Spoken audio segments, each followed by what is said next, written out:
എനിക്ക് മാത്രം തോന്നിയ ഒരു കാര്യമാണോന്ന് എനിക്കറിയത്തില്ല. ഈ അനുമോൾ ഈ കാണിച്ചു കൂട്ടുന്ന നെഗറ്റിവിറ്റി ആണെങ്കിലും, ഭയങ്കര ഓവറായിട്ടുള്ള ഇമോഷൻ കാണിക്കുന്ന ഡ്രാമയാണെങ്കിലും, മേ ബി അവരുടെ വീട്ടിലുള്ള ആരെങ്കിലുമായിട്ടൊന്ന് ബന്ധപ്പെടണം. എസ്പെഷ്യലി അച്ഛൻ്റെ അടുത്തോ അമ്മയുടെ അടുത്തോ ഒന്ന് സംസാരിക്കാൻ വേണ്ടി. കാരണം ഇങ്ങനെ ഓവറായിട്ട് നെഗറ്റിവിറ്റി കാണിച്ചതിൻ്റെ പുറത്താണ് അക്ബറിനെ സംസാരിപ്പിച്ചത്. ഇപ്പോൾ ഇതാ ഗിസൈലിനെയും 2 മണിക്കൂർ ഇൻഫെക്ഷൻ റൂമിൽ കൊണ്ടുപോയെന്നുള്ള രീതിയിലും ഉണ്ട്.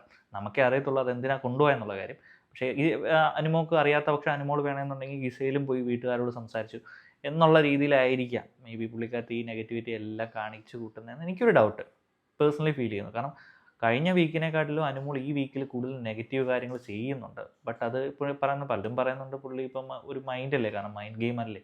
അപ്പം കുറച്ച് നെഗറ്റീവ്, കാരണം എല്ലാവരും അവൾക്കെതിരെ തിരിയുമ്പോഴത്തേന് കുറച്ച് നെഗറ്റീവായി പോകുന്നതായിരിക്കാം എന്നുള്ള രീതിയിൽ പറയുന്നുണ്ട്. സോ എനിക്കത് ഫീൽ ചെയ്തു. കാരണം പുള്ളിക്കാരത്തി ഇന്ന് ഒരുപാട് പ്രാവശ്യം പറയുന്നുണ്ട് എനിക്ക് അച്ഛൻ്റെ അമ്മയുടെ ഒന്ന് സൗണ്ട് കേട്ടാൽ മതി, അവരോടൊന്ന് ഫോൺ വിളിക്കണം. അതിൻ്റെ പുറത്ത് ശൈത്യയാണോ നൂറയാണോ ചെന്ന് ബിഗ് ബോസിനോട് പറയുന്നുണ്ട് ഒന്ന് കൺഫെക്ഷൻ റൂമിൽ അനുമോളെ വിളിക്കണം, അനുമോൾക്ക് സംസാരിക്കണം എന്നുള്ള രീതിയിലേക്ക് ഇങ്ങനെ സംസാരിക്കുന്നുണ്ട്.